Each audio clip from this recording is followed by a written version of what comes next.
Pain is a message sent by the body to the brain, signaling that disease, injury, or strenuous activity has caused trouble in some area.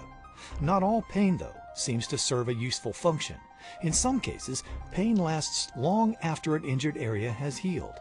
In other cases, pain may be caused by recurring disorders or when acute pain has not been managed appropriately. According to the American Pain Foundation, more than 30 million Americans suffer from chronic pain.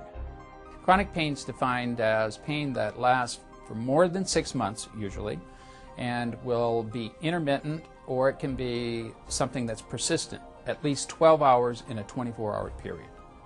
Some things that I've had to deal with chronic pain is mainly in my lower to mid back. They make it to where I have a hard time standing up, sitting down, even taking a few steps has made it very difficult just to try to lead a normal life.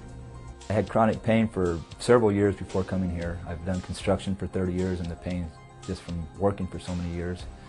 To the point where my personal life suffered. I couldn't play ball with my kids or pick my daughter up because the pain was so bad.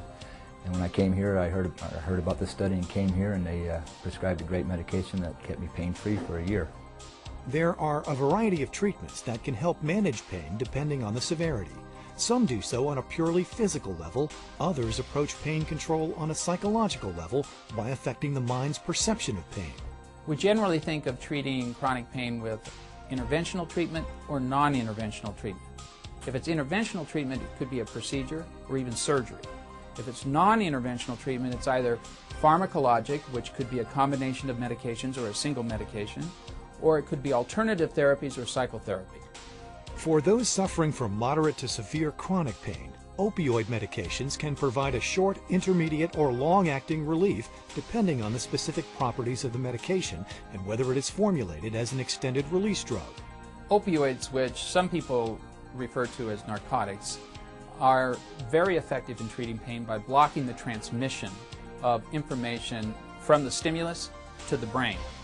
They're classified as either rapid onset, short-acting, or long-acting. And some of the long-acting are really short-acting, but they've been formulated to give a continuous release of the short-acting. Although opioids such as morphine or codeine are strong analgesics, they do not provide complete relief regardless of whether the pain is acute or chronic in origin. When opioids are used for prolonged periods, drug tolerance, chemical dependency, and occasionally addiction may occur in patients on long-term opioid therapy. Though addiction is rare as a result of opioid prescriptions, they are abused by some individuals, which can cause concern to healthcare providers. We're experiencing a prescription drug abuse epidemic in America. One of the reasons for this is that individuals are seeking a high from the drugs. Fortunately, the pharmaceutical industry is working on new products that can prevent individuals from experiencing a high if they use the drugs in an inappropriate way. Abuse deterrent formulations, or ADFs, have emerged as a means for supporting opioid access while limiting abuse and its consequences. Several different types of ADFs have been developed. Each of these types has the potential to reduce specific forms of prescription opioid abuse by either physical barriers or agents designed to be pharmacological abuse-resistant agents. There are two approaches, one which is considered an abuse deterrent, and that's when there is a second chemical embedded within the first chemical, or the opioid, so that if it's altered in some way, it'll prevent individuals from feeling good or getting the high. The second is considered an abuse-resistant formulation, where there's a physical or mechanical barrier that prevents people from altering it so that you can't crush it, you can't snort it, and you can't inject it. Research is ongoing to help address opioid abuse while keeping in mind the need for effective treatments for patients with chronic pain.